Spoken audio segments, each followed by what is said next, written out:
हर हर महादेव। भक्तजनों, इस वीडियो में हम आपको बताएंगे प्रदोष व्रत कब है एवं पूजा का शुभ मुहूर्त, पूजा विधि, सामग्री, महत्व, कुछ उपाय एवं कथा। तो भक्तजनों, वीडियो को संपूर्ण ही देखिएगा। साथ ही चैनल को लाइक से सब्सक्राइब अवश्य कीजिएगा। आपका बहुत धन्यवाद। तो कमेंट में लिखिए हर हर महादेव। आइए भक्तजनों शुरू करते हैं। भक्तजनों, मार्गशीर्ष माह में प्रदोष व्रत 28 नवंबर 2024 को रखा जाएगा। इस दिन सौभाग्य योग का निर्माण हो रहा है, जो शाम 4:01 तक रहेगा।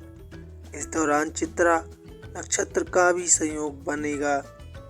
इस संयोग में शिव परिवार की आराधना करने से आपके जीवन में समस्त खुशियों का वास होगा। शुभ मुहूर्त।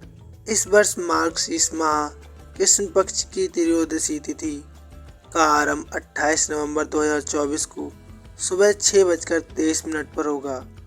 इसका समापन 29 नवंबर को सुबह 9:43 पर होगा। ऐसे में भक्तजनों, उदया तिथि के अनुसार 28 नवंबर को प्रदोष व्रत रखा जाएगा। इस दिन गुरुवार होने के कारण इसे गुरु प्रदोष भी कहा जाएगा। आइए भक्तजनों, अब जानते हैं पूजा विधि एवं सामग्री। प्रदोष व्रत के दिन सुबह ही आपको स्नान कर वस्त्रों को धारण करना है। इसके बाद आप गंगा जल का छिड़काव पूजा स्थल पर कर लें। फिर प्रदोष काल में पूजा के लिए सभी सामग्रियों को एकत्रित कर लें। सबसे पहले एक चौकी लगाएं और उस पर लाल रंग का वस्त्र बिछाएं। चौकी पर शिव पार्वती की मूर्ति को स्थापित करें। इसके बाद शिवलिंग का शहद, घी और गंगा जल से अभिषेक कर लें। अब महादेव को फूल, बेलपत्र और भांग अर्पित करें। इस दौरान अर्पित करने की सामग्रियां को आप चढ़ा दें।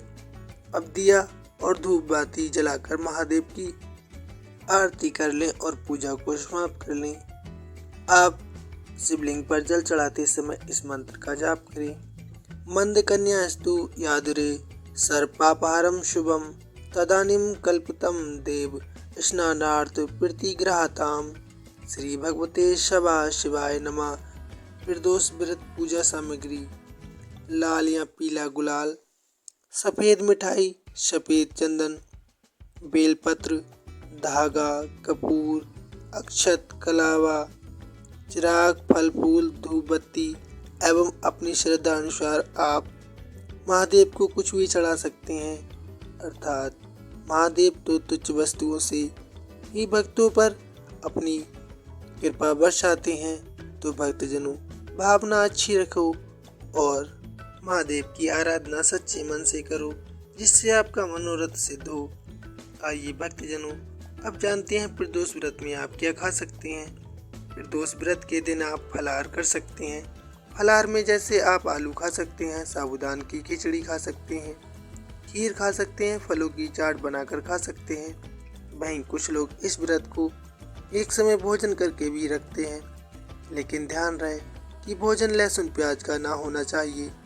वह साधारण नमक की जगह सेंधा नमक से बना होना चाहिए। व्रत का पारण आप अगले दिन कर सकते हैं। सुबह में 8:10 से आप प्रदोष व्रत का पारण 9:50 तक कर सकते हैं। गुरुवार प्रदोष व्रत के क्या उपाय और लाभ हैं। गुरुवार के दिन सच्चे मन से की गई पूजा पितरों को आशीर्वाद प्रदान करती है एवं इस दिन आप सच्चे मन से अगर व्रत करते हैं तो बृहस्पति ग्रह आपका मजबूत होता है। इसके अलावा गुरुवार प्रदोष व्रत करने से आपके पुत्रों का भी आपको आशीर्वाद मिलता है। ध्यान रहे कि पुत्रों के लिए आपको आह्वान करना पड़ेगा, जिससे आपके पुत्रों की आप पर कृपा बनेगी। प्रदोष व्रत के दिन आप क्या ना करें, ये बेहद ही पवित्र व्रत माना जाता है। इसलिए इस दौरान किसी पर गुस्सा ना करें और न किसी के लिए अपशब्द कहें। इसके अलावा साफ सफाई का विशेष ध्यान रखें। इस दिन किसी भी प्रकार का नशा ना करें अथवा किसी से झूठ ना बोलें। व्रत में ब्रह्मचार्य का पालन करें। मांसाहारी भोजन ना करें। प्रदोष व्रत उद्यापन विधि 11 या फिर 26 त्रयोदशी तक विधि विधान से आप प्रदोष व्रत रखें। इसके बाद उद्यापन कर देना चाहिए। उद्यापन से एक दिन पहले भगवान गणेश जी की विधि विधान से पूजा करनी चाहिए और फिर उद्यापन वाली रात को जागरण करना चाहिए। इसके बाद अगले दिन सुबह के समय वस्त्रों और रंगोली से सजाकर एक मंडप तैयार करना चाहिए। फिर ओम उमा सहित शिवा नमा मंत्र का 108 बार जाप करना चाहिए। विधि विधान से हवन करें। हवन संपन्न होने के बाद कपूर जलाकर भगवान शिव की आरती उतारें और शांति का पाठ करें। इसके बाद आप अपनी यथाशक्ति अनुसार ब्राह्मण को भोजन करवाएं और उन्हें दान भी दें अथवा गरीबों को भी दान दें। आइए भक्तजनों, अब कथा का रसपान करते हैं। प्रदोष व्रत कब से प्रारंभ हुआ, इस पर कई कथाएं हैं, लेकिन माता पार्वती व भगवान शिव को समर्पित ये व्रत कई युगों से चला आ रहा है। कर्म व पुनर्जन्म का सिद्धांत है। पूर्व जन्म के पापों के प्रायश्चित के लिए भी इस व्रत को विशेष मान्यता है। इसके पहले एकादशी भगवान विष्णु को समर्पित व्रत है, तो प्रदोष भगवान शिव को समर्पित व्रत है। वैष्णव परंपरा के लोग एकादशी का व्रत अवश्य रखते हैं।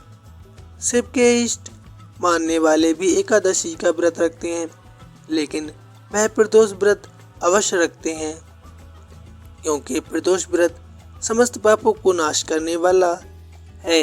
प्रदोष व्रत की कथा इस प्रकार है। एक नगर में एक गरीब विधवा ब्राह्मणी रहती थी। उसका कोई आश्रयदाता नहीं था, इसलिए वह सुबह सुबह ही अपने पुत्र के साथ भीख मांगने निकल पड़ती थी। विधवा ब्राह्मणी प्रतिदिन भिक्षा मांगकर ही अपने पुत्र का पेट भरती थी और अपना भरती थी। वह कई सालों से प्रदोष व्रत भी करती आ रही थी। एक समय ब्राह्मणी का पुत्र प्रदोष व्रत के दिन गंगा स्नान के लिए निकला, तो रास्ते में उसे कुछ चोरों ने घेर लिया और उसका सारा सामान छीन लिया।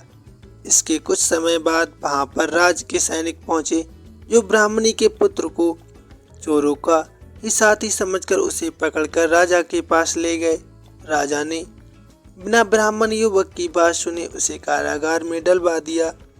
रात में राजा के सपने में भगवान शिव आए, जिन्होंने ब्राह्मण युवक को जेल से मुक्त करने का आदेश दिया। इसके बाद राजा तुरंत नींद से जागा और उसने युवक को मुक्त करने के लिए अपने सिपाहियों को आदेश दे दिया। इसके बाद राजा उस युवक को महल में लेकर आया। राजा ने खूब आदर सत्कार किया, साथ ही उसे दान मांगने के लिए भी कहा।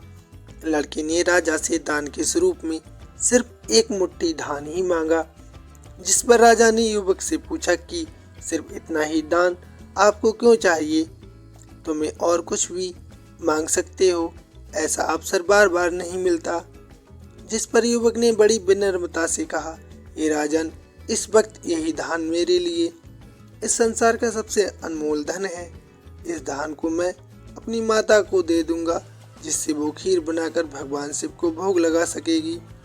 राजा युवक की बात सुनकर बहुत प्रसन्न हुए और उन्होंने तुरंत अपने मंत्री को आदेश दिया। इस लड़के की माता को पूरे सम्मान के साथ महल में ले आए।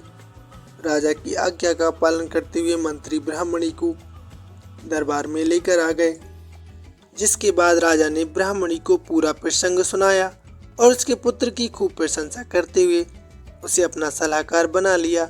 इस प्रकार निर्धन ब्राह्मणी और उसके पुत्र का प्रदोष व्रत करने से पूरा जीवन ही बदल गया और उनके सारे जीवन के दुख मिट गए। भक्तजनों, आपकी जैसी भावना होगी भगवान शिव आपको वैसे ही आशीर्वाद प्रदान करेंगे। तो इसलिए आप सच्ची भावना रखिए अथवा दूसरे के प्रति सद्भावना रखिए, दूसरों पर दया करिए, गरीबों को दान करिए। भक्तजनों, ये तो सब जानते हैं कि भगवान शिव को हम सब तुच्छ वस्तुएं ही अर्पित करते हैं। भांग, धतूरा इत्यादि ये सब तुच्छ वस्तुएं हैं, जिससे हमारे भगवान शिव बहुत ही अधिक प्रसन्न होते हैं और अपने भक्तजनों को संपूर्ण आशीर्वाद प्रदान करते हैं, उनके धन दान भंडार भरते हैं। तो भक्तजनों, आप अपनी इच्छा अनुसार अवश्य दान करें और प्रेम से बोलिए हर हर महादेव, हर हर महादेव। धन्यवाद।